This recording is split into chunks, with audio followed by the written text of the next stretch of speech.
جعلوها جريمة مكتملة الأركان، فيها قتل، فيها حرق، فيها حيازة سلاح، فيها اقتحام أماكن. هذه ليست فعاليات سياسية، هذه جرائم جنائية. ولذلك إذا كنا إحنا في الفترة السابقة بالكامل تركنا هذا الموضوع للاتجاهات القائمة تحاول بقدر المستطاع أنها تواجهه، أنا بقول لكم إنهم لم يستطيعوا أن يواجهوه. وكمان إحنا تعرضنا لأنه اتغدر بينا. النهاردة مثل هذا الاجتماع هناك من غدر بعد أن اتفق.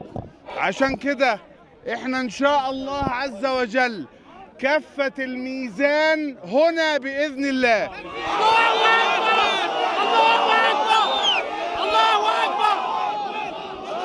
كفة الميزان هنا.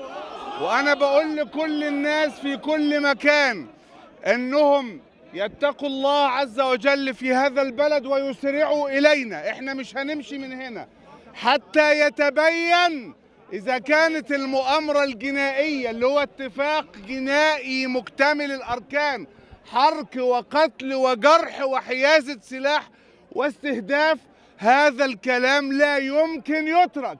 وإن شاء الله من ساعة إلى ساعة سيكون هناك قرارات جديدة باستمرار. يتفق معنا من يتفق أهلا وسهلا، يختلف معنا من يختلف أهلا وسهلا.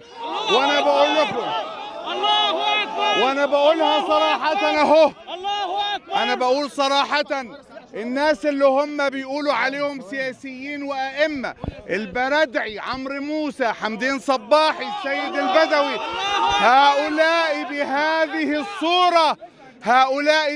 الصورة التي نراها أجزاء في هذه الجريمة الجنائية المكتملة الأركان. لا يمكن أن تتحول ما هو مظاهرات سلمية يتحول إلى سلاح بالرصاص، لا يمكن يقبل. وعايز أقول لكم حاجة، إحنا كنا طول عمرنا، أنتم معظمكم شباب صغير أكتر، لكن طول عمرنا كنا بنقول لو هذه الأمة بصدور عارية تعرضت للقتل فقتل منها مليون عشان يعيش 90 مليون في كرامة وعزة فسنحيا كراما.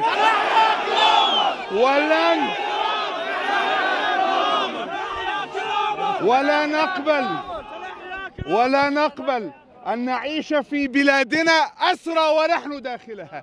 ما لم نكن أحرارا بمعنى الكلمة فباطن الأرض خير لنا من ظاهرها. إنه يحصل الشواء. ولذلك لا يضركم من خالفكم أو خذلكم.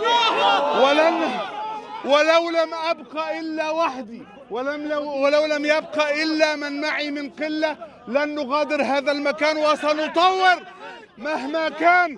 اللهم ارزقني الشهادة في سبيلك ومن أمن على دعائي يا رب العالمين. أيها الإخوة، أنا إذا في أي لحظة غادرتكم من هنا إلى مكان فأبقى رايح أكلم مع ناس وأرجع بس، إنما أنا معكم هنا إن شاء الله حتى يقضي الله أمرا كان مفعولا. ومش معنى كده إن ده نهاية المطاف.